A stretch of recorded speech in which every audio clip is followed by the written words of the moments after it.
उपराष्ट्रपति जगदीप धनखड़ को हाल ही में अस्पताल में भर्ती होना पड़ा था। कल राज्यसभा की कार्यवाही के दौरान उन्होंने कहा, सोनिया गांधी और पश्चिम बंगाल की मुख्यमंत्री ममता बनर्जी लगातार मेरी पत्नी के संपर्क में रहीं और मेरी कुशलता की जानकारी लेती रहीं। पीएम मोदी और टीएमसी सांसद डेरेक ओ ब्रायन भी मुझसे मिलने आए थे। इस कठिन समय में पार्टी लाइन से ऊपर उठकर सभी नेताओं ने मेरी चिंता की, जिसके लिए मैं आभारी हूँ।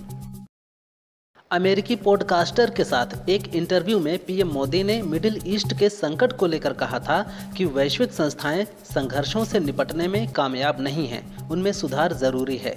पीएम की इस बात पर कांग्रेस भड़क गई है। कांग्रेस नेता जयराम रमेश ने कहा, मोदी केवल डोनाल्ड ट्रंप को खुश करने के लिए बात करते हैं, यह ट्रंप की भाषा है। ट्रंप भी वैश्विक संस्थाओं को अप्रासंगिक बनाने का पूरा प्रयास कर रहे हैं।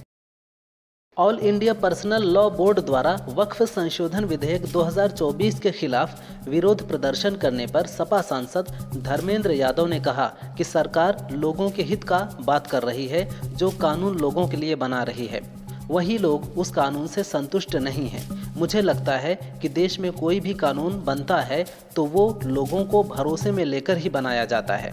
बीजेपी सरकार वक्फ बिल में संशोधन करके जमीन को हथियाने की कोशिश में है।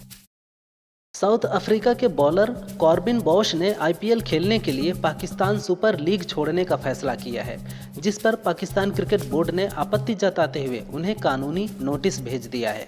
बॉश को मुंबई इंडियंस ने लिजार्ड विलियम्स के चोटिल होने पर अपनी स्क्वाड में शामिल किया है, जिसके बाद बॉश ने पीएसएल से हटने का फैसला किया है। बॉश को पीएसएल की टीम पेशावर जलमी ने खरीदा था। ये दोनों ही लीग एक साथ खेली जाएंगी। मुंबई हमले का मास्टरमाइंड आतंकी हाफिज सईद जिंदा है और लाहौर के एक सेफ हाउस में मौजूद है। बीते दिनों खबर आई थी कि रियासी हमले के आरोपी अबू कताल पर हमले के वक्त हाफिज को भी टारगेट किया गया और उसकी मौत हो गई, लेकिन ये सच नहीं है। हमले में सिर्फ कताल की मौत हुई है। हमले के वक्त हाफिज कताल के साथ मौजूद नहीं था। सुरक्षा चिंताओं के बीच अब आईएसआई ने हाफिज और उसके बेटे की सुरक्षा बढ़ा दी है। सहारनपुर में सीएम योगी आदित्यनाथ ने पूर्व सरकार पर जमकर हमला बोला।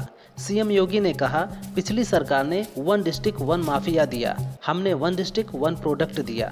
पूर्व की सरकार में हस्तशिल्पियों को उपेक्षित किया गया। अखिलेश यादव का नाम लिए बिना सीएम योगी ने कहा, जब प्रदेश का मुखिया 12 बजे सोकर उठेगा तो तैयार होने में 2 बज जाएंगे। इसके बाद पिकनिक व मित्र मंडली में पूरा दिन बीत जाएगा। लोकसभा में कल कांग्रेस सांसद वर्षा गायकवाड़ ने रेल मंत्री अश्विनी वैष्णव पर निशाना साधते हुए कहा, जब कोई सार्वजनिक उपक्रम वेंटिलेटर पर हो तो इंस्टाग्राम पर रील बनाने से कुछ नहीं होता। यह सरकार के खराब प्रबंधन का असर है।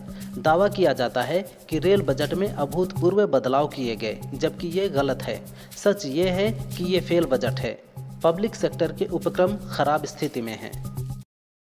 पंजाब में सेना के वरिष्ठ अधिकारी और उनके बेटे के साथ मारपीट के आरोप में 12 पुलिसकर्मियों को सस्पेंड कर दिया गया है।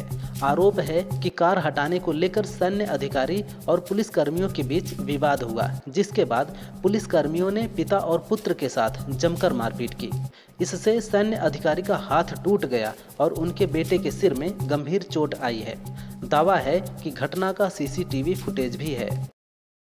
वक्फ बोर्ड संशोधन विधेयक मामले पर सहारनपुर से कांग्रेस सांसद इमरान मसूद ने प्रतिक्रिया दी है। मसूद ने कहा, इस बिल में जो लोग कब्जा धारक हैं उन्हें मालिकाना हक देने के लिए कानून दे दिया है। यह मुसलमानों के अधिकारों को बुलडोजर से कुचलने की कोशिश है। आपने सुधारों की बात नहीं की, इसके उलट बर्बादी की बात की है। उन्होंने 400 का नारा लगाया था, लेकिन 240 पर आकर अटक गए। तेलंगाना से बीजेपी विधायक टी राजा सिंह ने पुणे में एक कार्यक्रम के दौरान कहा कि अब मेरा एकमात्र संकल्प है, वो है भारत को हिंदू राष्ट्र बनाना और औरंगजेब की कब्र को हटाना। महाराष्ट्र की धरती पर औरंगजेब की कब्र एक जहरीले खंजर की तरह घुसी हुई है। मुझे पार्टी से निकालना चाहे तो निकाल दें, हमें कोई चिंता नहीं है, लेकिन हाथ जोड़कर निवेदन है उन नेताओं से कि अब औरंगजेब की कब्र पर राजनीति नहीं, बुलडोजर चलेगा।